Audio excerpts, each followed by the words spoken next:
নমস্কাৰ বন্ধুসকল, আকৌ এটা মোৰ ফাল্টু ব্লগলৈ স্বাগতম। এতিয়া আমি আহিছোঁ এটা জেগাত মাছ মাৰিবলৈ। অকল মাছকে মাৰি আছোঁ আৰু বন্ধত চাবলৈ আহিছোঁ। আজি মৰা নহয় বাৰু। ইয়াত বোলে বহুত ডাঙৰ ডাঙৰ মাছ আছে, শ'ল মাছ আছে হেনো বোলে। এইটো দেখিছে? এইটো এতিয়া সিঁচি পিনি মাৰিবি নে হেৰি ইভাগে মাৰিবি, জাল মাৰিবি? সিঁচিবি? মেচিনটো আনি নি ইভাগে মেচিন মাৰিবি নেকি?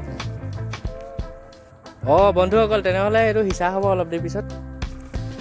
মেচিনটো আনিবগৈ লাগিব। মেচিনটো এতিয়া ভাড়াত আনিব লাগিব, গম পাইছা নাই? তাহাঁতৰ মেচিনটোতো নিদিয়ে, কিনিলে কিনি আনিবি নেকি এটা ইমান পইচা? ঠিক আছে বন্ধুসকল, এইটো মাছ মৰাৰ পিছত আপোনালোকক দেখাম বাৰু। খালি মোৰ অহা নহ'ব, সিহঁতিয়ে দেখাব লাগিব ব্লগত। আৰু এটা আছে বুলি কৈছে পুখুৰী, এইবিলাক গৈ চাওঁ। এইবোৰ হাঁহ চৰি আছে। এইটো খাল হয়, এইটো এতিয়া পানী নাই। খালি পানী আছে জানো? অঁ পানী আছে গাইজ। এইটোতো ওলাব দেই মাছ। এইটো পৰিৱেশটো চব কি ধুনীয়া লাগিছে, গাঁৱলীয়া পৰিৱেশ। এইবোৰ পৰিৱেশ চহৰীয়া মানুহে বিচাৰি থাকিলেও নাপায়। কি ধুনীয়া পৰিৱেশ চব। ইয়াত টাইম ৱেষ্ট কৰিবলৈ মজা। টাইম ৱেষ্ট নহয় একচুৱেলি, টাইম পাছ কৰিবলৈ মজা হ'ব।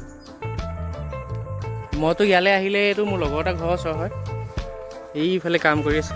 ইয়ালৈ আহিলে বহুত সময় ইয়াতে মই থাকি যাওঁ, মানে ভাল লাগে মানে। এইটো অঁ কলিয়াটাক দেখাই দিব লাগিছিলে এইটো। বন্ধুসকল, মাছ মাৰিলে আকৌ দেখাম বাৰু নেক্সট ব্লগত দেই। আজিলৈ ধন্যবাদ। এই এনেকৈ সৰু সৰু ব্লগ বনাইছোঁ আৰু।